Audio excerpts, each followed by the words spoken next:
You've reached a point in your beer journey that you're questioning whether or not you should invest your money into a kegerator. God damn, am I proud of you.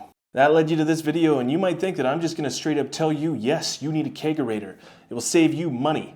It will add an unbelievable element to your bar area, man cave, outdoor patio, whatever it may be. And though that might be true, we're going to find out if it's right for you. My name's Donovan Kelly, and this is Beyond the Brew.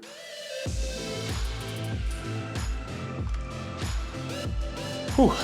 Good rhyming? Bad? No, was that good rhyming? I don't know. All right, number one, let's just take a quick look at the price of kegerators that are out there. Now, if you are in the market and you're looking for a single or a dual tap kegerator, these will typically start at around $600 Canadian, $475 US, and they can go well above $1,000 after a basic Google search.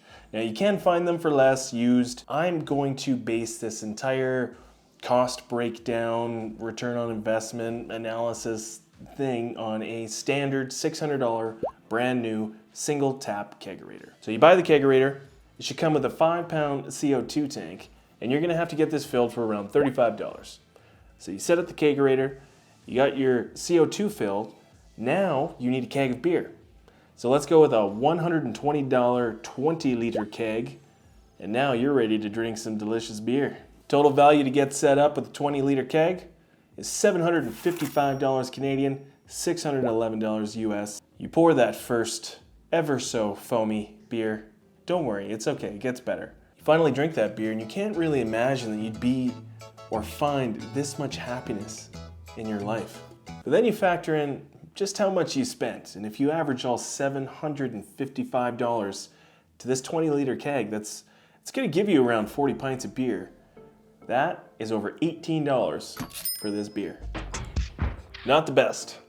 That's on par with purchasing a craft beer at a San Francisco Giants game. But you gotta keep in mind that this has all of the costs associated with the keg with how much you're paying per pint. So it is only gonna get better from here. Before we go further, let's take a look at the price of beer in terms of how much it typically costs per pint when you buy it at a liquor store and bring it home with you. Now, I can only speak for myself on this, but when I go to the beer store, I typically buy a 4-pack of craft beer tall cans. Something that looks just like this. Now, these tall cans have 473 milliliters worth of beer in it, working out to a perfect 16-ounce pint.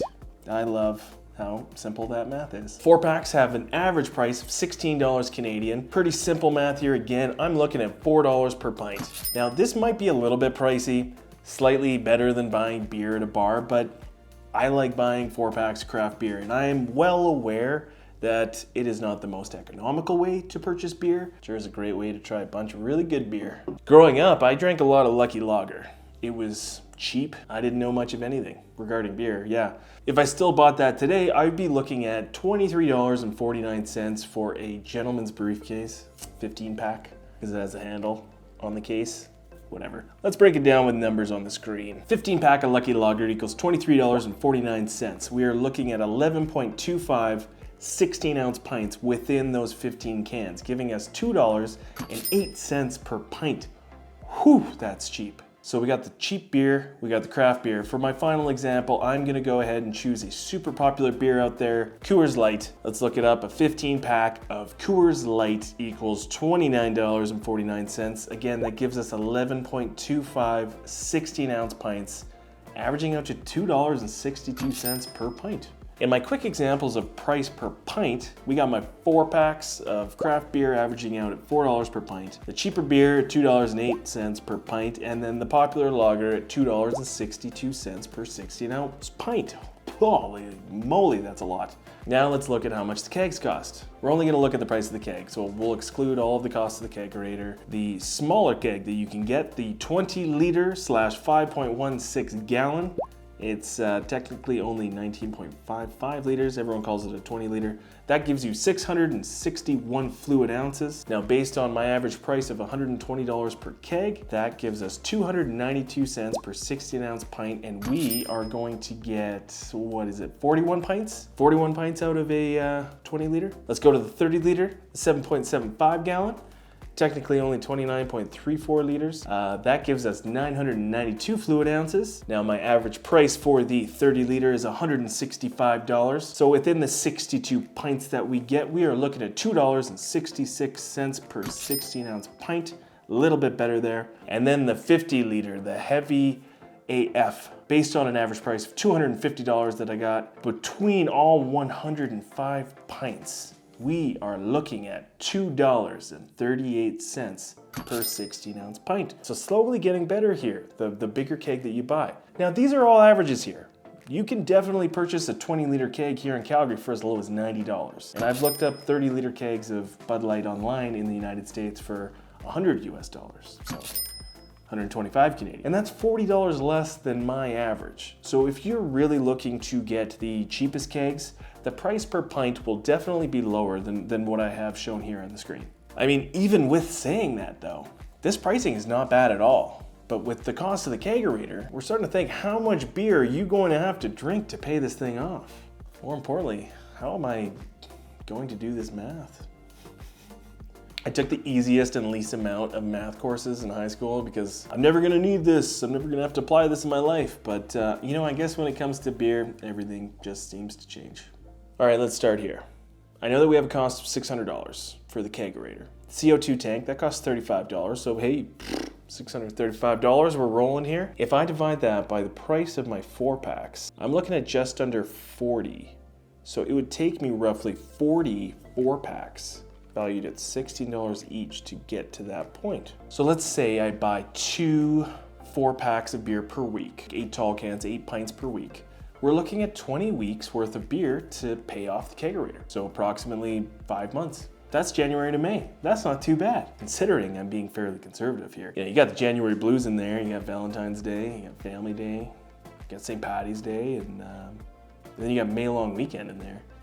I won't bore you with all of the math that I have done, but at this pace, I will have this Kegerator paid off within 11 to 15 months, and that all depends on the price of the kegs that I buy. Now, if someone is a more conservative beer drinker, but still wants beer on tap, you want the Kegerator, you want it for your home, but let's say you only drink like 4 pints per week, it is going to take you around 1.5 to 2 years to pay off. Not horrible. And then on the other end, if this keg is going to be used for entertaining a lot of friends at your home, or you just drink a lot of beer and you're thinking you're gonna go through quite a bit, the return on investment could easily be like 6 months or under. So it really does range, and it totally depends on the price of kegs that you're getting.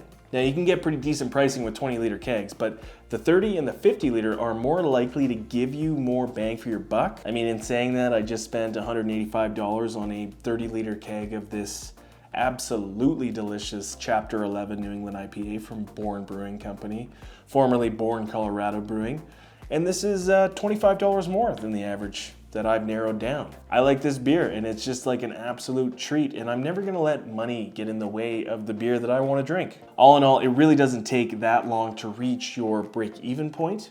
After that, you are completely taking advantage of all of the cost savings involved. Now, in saying that, additional costs that are associated with owning a Kegerator are, number one, a deposit. You will more than likely have to put down a deposit on the keg when you purchase it from a liquor store or directly from the brewery. The deposit can be as low as like $30, but the standard where I live is $100. Obviously, you get it back when you return the keg. They just kind of want to make sure you bring the keg back. It's not really a cost, but you do have to pay the money when you're there. So it's like if you only have $300 in your bank account and you want to buy a $250 keg, like it's probably going to be $350 to bring the keg home.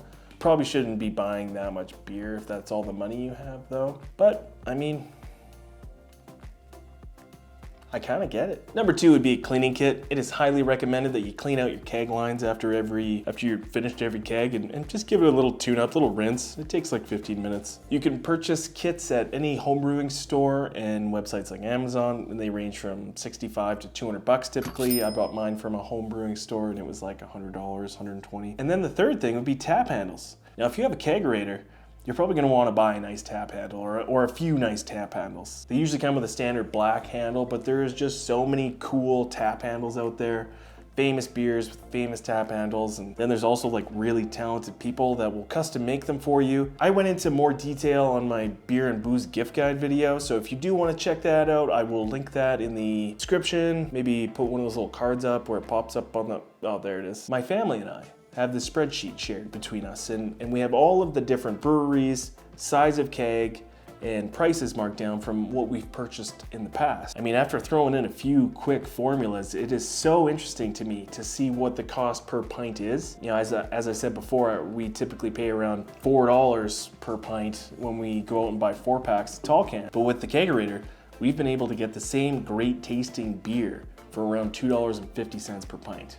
Now, yes, that is cheaper than $4 for sure. However, these craft breweries seem to be releasing a new beer like every week, and it's like impossible to try and keep up. Absolutely, I still go out and buy singles. I buy 4-packs. I will go to the breweries and get a flight of beer just so I want to try some of their new beers. So all in all, it's probably not saving me a whole lot of money, but I'm okay with that because I just love to try new beer. I will say that it is absolutely amazing to have a keg within arm's reach because it takes a lot to run out of beer in any given night or weekend.